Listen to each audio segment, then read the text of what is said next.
কলকাতা হাইকোর্টে জোর ধাক্কা শুভেন্দু অধিকারী।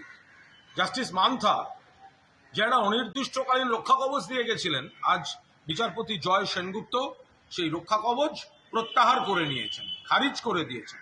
অর্থাৎ তৃণমূল কংগ্রেস বা রাজ্য সরকার যা বলছিল তাতে মান্যতা দিয়েছেন। একজন ব্যক্তি কোনো মামলায় রক্ষা কবচ পেতে পারেন, একজন ব্যক্তি একাধিক মামলায় ক্ষেত্র বিশেষে রক্ষা কবচ পেতে পারেন, কিন্তু একজন ব্যক্তি ভবিষ্যতে কি করবেন সেটা না জেনে আদালত কখন রক্ষা কবচ দেন, কিভাবে রক্ষা কবচ দেন?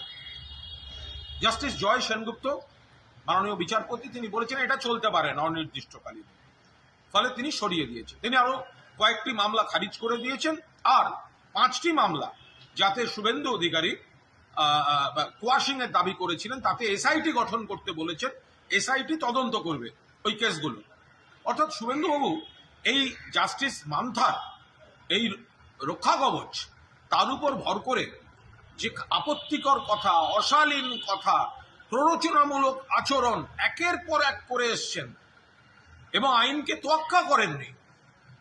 আজ এই রায়ের পর তাকে গোটা বিষয়টা দেখতে হবে, খতিয়ে দেখতে হবে। একে কি বলে জানেন? একে বলে জোর সা ঝটকা।